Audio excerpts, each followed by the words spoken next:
తల్లికి వందనం నిధులు జమ ఆ రోజే తాజా నిర్ణయం. ఏపీ ప్రభుత్వం కీలక నిర్ణయం తీసుకుంది.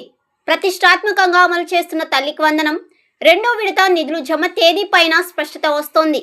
ప్రభుత్వం తొలుత ఈ నెల 17, 18, 19 తేదీలో మెగా పేరెంట్ టీచర్ మీటింగ్ సమావేశాలు సందర్భంగా లబ్ధిదారులైన తల్లులు బ్యాంక్ ఖాతాలో తల్లికి వందనం నిధులు జమ చేయాలని భావించింది. అయితే ఇప్పుడు ఈ కార్యక్రమం వాయిదా పడింది. కొత్త తేదీ ఖరారు చేసింది. ఏపీ ప్రభుత్వం తల్లికి వందనం రెండో విడత నిధుల విడుదల పైన ఒక నిర్ణయం వచ్చినట్లు తెలుస్తోంది. తొలుత ఈ నెల 17, 18, 19 తేదీల్లో నిధుల విడుదలకు ప్రణాళికలు సిద్ధం చేసింది.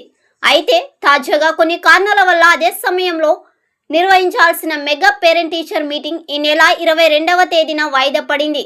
అదే రోజున తల్లికి వందనం నిధులు జమ అయ్యే అవకాశం ఉందని తెలుస్తుంది. 2025లో పాఠశాలలు పునఃప్రారంభమైన జూన్ 12న పథకాన్ని అమలు చేశారు. ఈ ఏడాది వివిధ కారణాలతో వచ్చే నెల అమలు చేయాలని భావిస్తున్నారు. గతేడాది 67.27 లక్షల మందికి పథకం వర్తించగా ఈ ఏడాది ఈ సంఖ్య 68 లక్షలుగా గుర్తించారు. 1వ తరగతి నుంచి ఇంటర్మీడియట్ విద్యార్థుల వరకు ఈ పథకాన్ని అమలు చేస్తున్నారు. నిధుల విడుదలపైన కసరత్తు కాగా గత ఏడాది నిబంధనల ప్రకారమే ఈ సంవత్సరం కూడా పథకం అమలుకు ప్రభుత్వం చర్యలు చేపడుతుంది. ఎంతమంది పిల్లలుంటే అంతమందికి నిధులు వేరువేరుగా అందుతాయి. ఇందుకోసం సుమారుగా 9,000 కోట్లు అవసరం కానున్నాయి. ప్రభుత్వం ఏడాది 67 లక్షల మందికి పైగా పథకాన్ని అమలు చేస్తుంది. స్టూడెంట్ కిట్లో కొన్ని వస్తువులు ఇస్తారు. యుద్ధం కారణంగా కిట్ల తయారీ ధరలు పెరిగిపోవడం వల్ల పంపిణీ ఆలస్యం జరిగినట్లు చెబుతున్నారు. ఇప్పుడు తల్లికి వందనం నిధులు జమకు ఆర్థిక శాఖ సమాయత్తం అవుతుంది.